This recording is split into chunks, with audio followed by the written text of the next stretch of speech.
Finally আজকে গেছিলাম makeup ক্লাসের এক্সাম দিতে।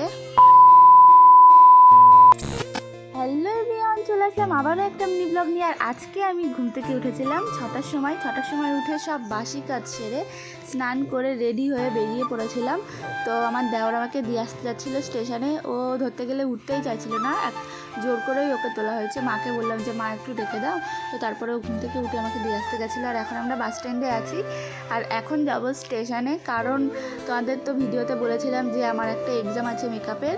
দিদি আমাদের আগে থেকেই বলেছিল যে আপ ডাউন টিকিট একেবারেই কেটে নিতে, তাই আমি আপ ডাউন টিকিট কেটে নিয়ে স্টেশনে এসে দাঁড়িয়েছিলাম। তখন দেখলাম যে কেউই আসেনি, তার একটুখানি পরে দেখলাম যে দিদি এসেছিল, আরও দুজনা আসবে, আরও একটা মডেলও আসবে আমাদের সঙ্গে, একবারে যাবে। আর এই যে ফুল বাড়িতে রেখেই চলে এসেছিলাম, তারপরে আমার দেওর আবার দিয়ে গেল। আর এই যে শিলা আমাকে বলছিল যে ভিডিওতে নেবে না, কিন্তু আমি ওকে ইচ্ছা করে নিয়ে নিয়েছিলাম।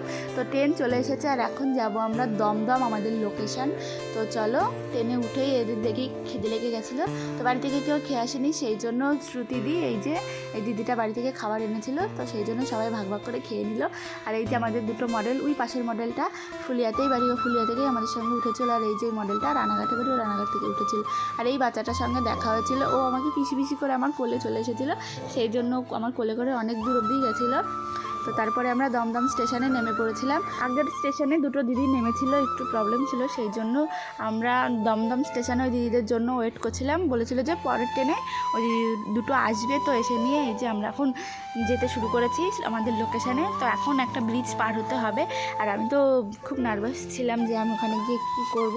তো এখন আমাদের অটো ধরতে হবে, একটা অটোতে এতগুলো লোক যাওয়া যাবে না, সেই জন্য 3টে অটোতে করে আমরা গেছিলাম, আরও অনেক লোক ছিল অন্য জায়গার। তো তারপরে চলো যাওয়া যাক। আর এখানে এই প্রথম আসলাম দমদম, আমি কোনোদিনও আসিনি। তো এখানে দেখছিলাম যে রাস্তায় খুব জ্যাম ছিল, আমি তো আগে থেকেই খুবই নার্ভাস ছিলাম যে আমি ওখানে গিয়ে কী করব। ঠাকুরকে বারবার ডাকছিলাম যে ঠাকুর করে যেন সব ঝামেলাই মিটে যায়। তো তারপরে আমরা অটো থেকে এই যে নেমে পড়েছিলাম।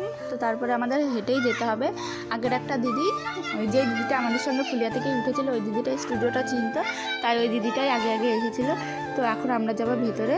তো চলো ভেতরে যাওয়া যাক।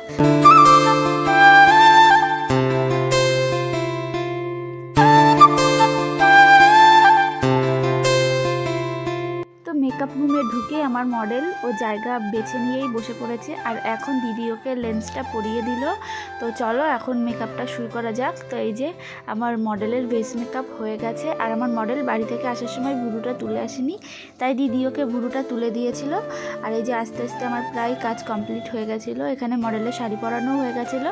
আর এখন আমি ওর হেয়ারটা ক্রিম্পিং করছিলাম। আর মডেল বলছিল যে ওর খিদে পেয়ে গেছে, তার জন্য ও একটু বাইরে খেতে গেছিলো, আর আমি এই যে সাথে সাথে একটু খেয়ে নিলাম চাউমিন। মডেলের খিদে পেয়েছিল বলেই আমি ওর সঙ্গে খেয়ে নিলাম, কারণ সকালবেলা বাড়ি থেকে একটু কিছু খেয়ে যায়নি, শুধু একটু চা খেয়েছিলাম। তো এই যে আস্তে আস্তে আমার পুরো মেকআপটা কমপ্লিট হয়ে গেছে। ওকে এই লুকে কেমন লাগছে তোমরা কিন্তু জানিও, আর আমার হাতের কাজটা তোমাদের কেমন লাগলো অবশ্যই কিন্তু কমেন্ট করে জানাতে ভুলো না।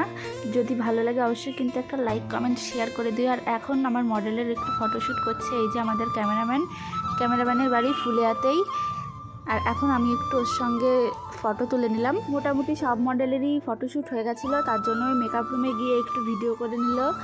আর আমরা যারা যারা এসেছিলাম তাদের সবার জিনিসগুলো গুছিয়ে নিলাম, শুধু দিদিরটাই বাকি ছিল, দিদিও পরে গুছিয়ে নিয়েছিল, সুমিদি একটু হেল্প করে দিয়েছিল। আর আমার ভিডিওটা তোমাদের কেমন লাগলো অবশ্যই কিন্তু কমেন্ট করে জানিও। তোমাদের সঙ্গে আবারও দেখা হবে নেক্সট ব্লগে। ততক্ষণ তোমরা সুস্থ থেকো, ভালো থেকো, বাই, টাটা।